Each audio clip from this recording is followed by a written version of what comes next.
Welcome to the Europe Conversation. My guest today is Maria Luís Albuquerque. She is Commissioner for Financial Services and the Savings and Investments Union. Commissioner, thank you very much for joining us on Euronews. It's quite a portfolio that you have. But before we get into the details, I do have to ask you about the U.S. administration and President Trump.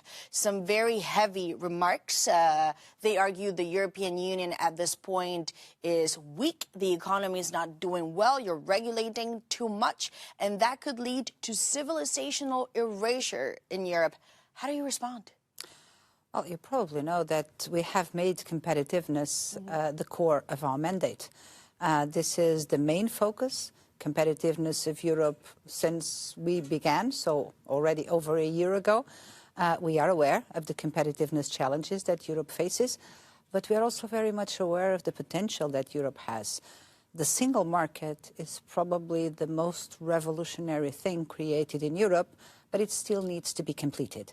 And we are working very hard on that to actually allow for the full potential of Europe to bring us to the competitiveness level that we need. And that's on us. It depends only on us. And you talk about the single market, and we will get there in a moment, but I do want to, again, just focus on the idea of a United States that looks at Europe as a continent that is in decline. Is this continent in decline? Has regulation killed the European economy? Again, we have a lot of potential. And, of course, the international landscape is changing. And that led us to look at ourselves probably in a bit of a different light. And we have this need to find our own open strategic autonomy. We continue to be an open economy. We continue to be open to the world. But we need to do a lot for ourselves because it is true we have lagged somewhat on competitiveness, and we also have understood the need for simplification. We have lots of rules on many different areas, and given the way that we have built them, and especially given the fragmented way we have implemented them, it became possibly a little too complicated, but we are addressing that. So you do say it got too complicated. The focus now is to undo that. I wouldn't call it undo. I would say go through the acquis and understand how can you preserve the purpose without undue complication. But that is not just about what we do at the Commission level. It is also how these rules are then debated with the co-legislators during the negotiation and how they are implemented in the member states. A significant part of the complexity emerges from that, from the fragmented landscape of how we implement or even just interpret the same rule across the 27 member states. So I think I hear what you're saying, and it's not just down to the Commission. There is also an issue, perhaps, with member states and the way that they apply things. And before we move on, that's becoming a problem, you'd say. No, it's not becoming a problem. It is a problem. Part of the problem we have identified. We keep hearing about gold plating. That's it. Gold plating is putting another layer over common rules, and that makes it more complicated, especially to navigate cross-border.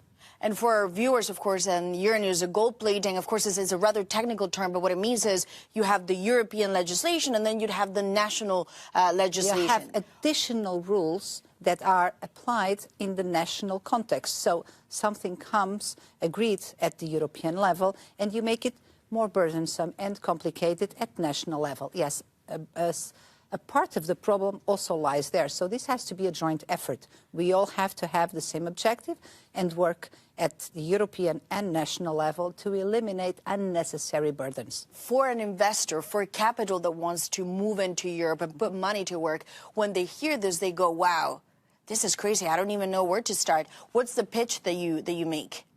We are addressing that. I have only last week the Commission has adopted the Market Integration and Supervision Package, which is part of our strategy for the Savings and Investments Union, and we are exactly addressing the problems we have identified on the fragmentation in our capital markets to make sure that we address the problems, we find the right solutions, and we make going cross-border in our capital markets seamless. So you can go anywhere following the same rules. That is the purpose of the package we have adopted last week. And you mentioned doing business cross-border, and that is something that we see businesses say we want and we need. Yet, when you look at the landscape and at times political decisions, there is a very strong national instinct that kicks. I'm thinking of banks, cross-merger operations, potential acquisitions that have been blocked.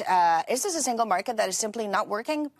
This part of the single market that is not working. So we are talking about allowing our businesses to have a true European scale. Because if you look at Europe, Europe is big, it's powerful, and it's rich. So how come money is going away from Europe? Because we are keeping this money in 27 different pockets, and that's what's not working. So we really need to work and address these barriers that keep us fragmented. Because if we pool our resources together, like we have 450 million citizens, we have the highest level of income per capita as a region in the world. We have an educated population. If we bring all these resources together and we really deliver the single market, we are a global powerhouse, indeed. And you point to, of course, the numbers and the figures going for the European Union, but in reality, Europe has become an anomaly in a way. It's a continent that is big, wealthy, rich by all international standards, highly educated, with a market, as you say, that has issues but is deeply integrated compared to other areas. And yet we see that we cannot compete on capital markets of companies going public, listing in the stock exchange compared to the United States. There are some who say this is impossible. You will never be able to overtake the U.S., but the focus should be on at least stopping these outflows into or outside of the European Union. How do you plan to do this? I'm being way more ambitious than stopping the outflows. I really think that we have the resources and the ability in Europe. That's exactly the focus of the package we have presented last week on market integration, but that is part of a strategy which we brother on the Savings and Investments Union. But what the Savings and Investments Union tries to deliver is exactly this, is looking at what we have in Europe, what is currently preventing us from benefiting of the full scale of the resources we have, and address those barriers and work to eliminate them. And we need to act as Europeans, because there is this perception that we have small member states and big member states. We're all small. For the level of competition, for the kind of positioning we should want to have, and I believe that we Europeans really want to have, individually we're all small. But together we are actually quite big. You said you want to be more optimistic. Do you really realistically think it gets to a point where the European capital markets can compete with the U.S. because the numbers are not pointing in that direction? And some would argue Wall Street, you look at the biggest bank, it outdoes all of the banks in Europe. It's impossible to do. Do you really think it gets to a point where the European Union can be as equally competitive? Oh, absolutely. I think that if we do the right thing... Can beat Wall Street? Can be... Not Wall Street. I don't like to think to put things as we want to be like the U.S. No. We want to be equally competitive, following our own model. We are different, and that's a good thing. But we can be equally efficient. Why is it a good thing? Because we have different standards, different patterns. We are different as a population. There is room for diversity, but that should not prevent us from getting to our common objectives. So when we look at our European markets, we have room for local dynamic markets, but with interoperability, we can actually have our resources connected. So you can find the sweet spot in Europe. Either you want to be local, more regional, or fully pan-European. If we implement this package that we have adopted, we can get to that kind of setting that is equally supportive for the different business models you want to have. But yes, we are also looking forward to have some significantly big players, pan-European players that can compete at the global scale. And, of course, the key, however, are the co-legislators, as you mentioned. So that means the European Parliament has to be involved, but also the different capitals. Then you need to reach out to investors. And then, of course, you need to reach out to the consumers and the savers. So I want to ask you first specifically, when you've done this European tour of countries, what feedback do you get, not just from capitals and the politicians, but really those with skin in the game and money to deploy? Has anything changed in the past year? Mario Draghi talked about radical change or decline. What's changed? What has changed, I think it was the awareness. and the realization that we really have to work together to deliver meaningful results.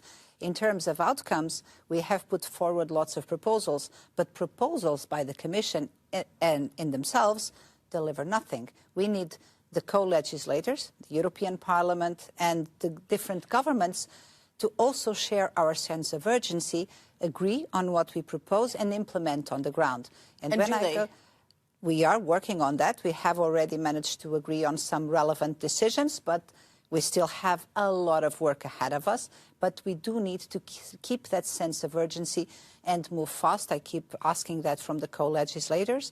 And yes, there is a lot happening. There is a lot that needs to be done. But truly, we have this sense of urgency. When I go to the different member states, I talk to a wide range of stakeholders, from innovators to social partners to financial sector participants, industry representatives, and I do find a lot of support. So there is a significant understanding that we need to really benefit from the scale that Europe together can bring us. And beyond the understanding, there needs to be a horizon, there needs to be dates. I've spoken to many market players who say the idea of the banking union complete and the capital markets union, we've heard this repeatedly for years and years, and it has not been able to deliver. This year, some would argue, was not even as fast as they were expecting. And this was a lot of momentum and a lot of concerns too about the European economy specifically. What can you deliver going into 2026? In terms of our responsibility as the Commission, we are delivering very, very fast. Capital Markets Union, you see a completion by the end of next year? I think that the package we have submitted, I think it's possible to have a discussion and agreement within 1 year. We just need for our co-legislators to share the same sense of urgency and level of ambition that we have. I think it is possible. It is a big package, but the challenge is to not lie on the number of legislative pieces. It's about the political willingness we have to put to it. And that is not a question of time. It's a question of willingness. So I think it is possible to have it, and then we have to deploy it. I find it a bit difficult to say delivering the Capital Markets Union, delivering the measures that complete the single market, and yes, that would lead us to the Capital Markets Union. But as long as we anchor the expectations, as we start delivering, we can start seeing results right away, because markets do work on expectations. They will want to position themselves for what they see coming. How much do you think this can turn? How much actual figures, funding, can this deploy overall? When you say, if I look at the state of Europe, this is the money on the sidelines, and this is the money that we can activate beyond the abstract if all of these manifests. Well, we have this identified number. It started with the Draghi report talking about 800 billion investment per year. Then those estimates were updated to 1.2 trillion.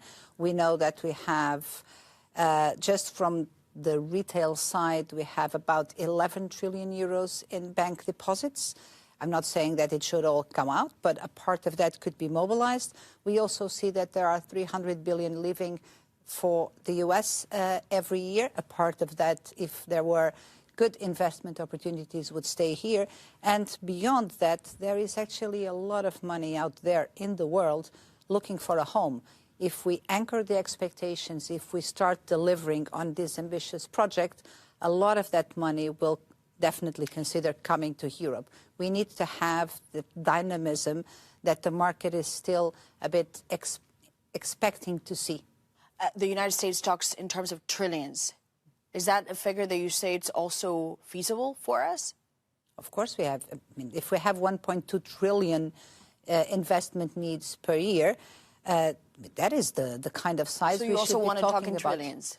Yes, I want to talk about achievements, and I want to talk about, and it's not just about the investment in the capital markets and the banks. It's about our citizens. It is about giving them opportunities to put their money to work and have higher returns. It's about building pension funds that guarantee adequacy of pensions for the next generations.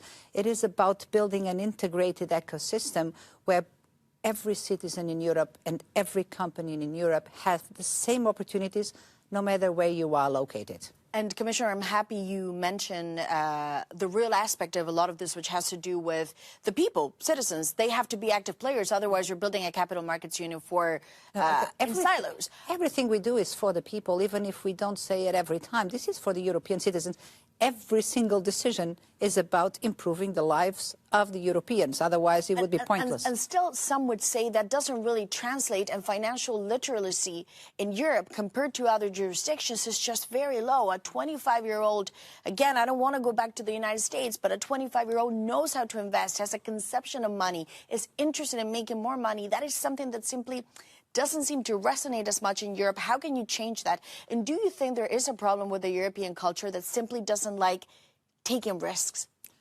First, I would argue that there are parts of Europe where you find exactly that same spirit. So this is not the same picture you find everywhere. I don't think it's so much about culture. It's about incentives and opportunities. Mm-hmm. People are very much the same wherever you go in the world. You give them the right incentives and the right opportunities, and they will react accordingly. What we are trying to do, namely with the savings and the account and investment account blueprint we have presented in late September, with the financial literacy strategy, the first EU financial literacy strategy, is trying to facilitate that people are better informed, that they have more knowledge, but then they also have the opportunities to put their money to work. We have suggested and recommended that member states follow the design of this savings and investments account with some tax incentives, because, again, you give people the right opportunities, the right incentives, the right knowledge, and we will find out, I'm pretty sure, that people are the same wherever you go. And when it comes to risk, however, we recently interviewed the Nobel Prize winner, Philippe Agon, who said, yes, but there remains this idea of risk and failure, and that is a sort of shame in Europe, in the United States, and other places in the world. It is just part of the process. Is there a bigger conversation to be had in which Europeans have to become more comfortable with the idea of risk, become less risk-averse?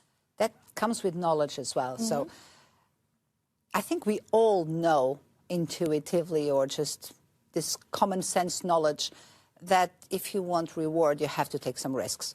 That is basic knowledge that everyone understands. What we need to make sure is that people also have enough understanding so that they can find the level of risk they feel comfortable with. We are all different. So what we need to give is people opportunities to choose how they want to position themselves in this risk-reward relation. And if we give people opportunities, you see, for example, crypto growing very, very fast. It's a very risky area, and yet people are investing because they're eager to get returns. So I think there is this... I know what you're talking about, this perception about failure and this kind of social pressure. I wouldn't say it's a cliche. I think it's something that in terms of public perception we probably should work on.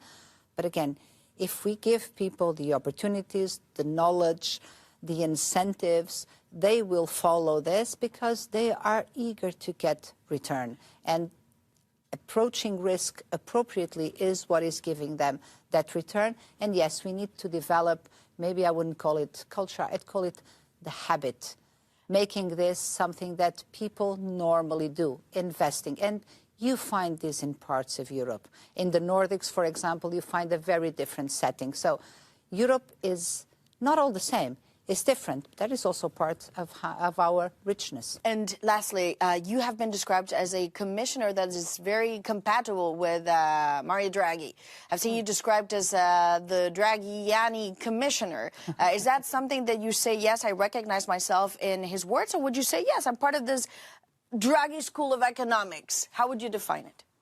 I would say that the first thing we have approved as a commission, so the whole commission, was the competitiveness compass, which translates the Draghi report into a set of actions. So I would argue we are all Draghians in that sense. We all understand the diagnosis made, the need to provide solutions, and we are all committed to delivering those solutions, the whole Commission. And that's the compass?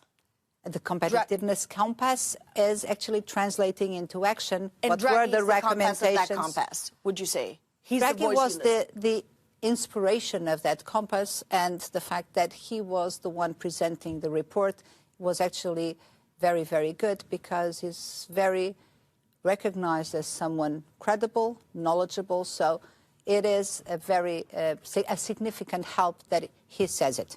Well, Commissioner Albuquerque, thank you so much for joining us on the Europe Conversation on Euronews.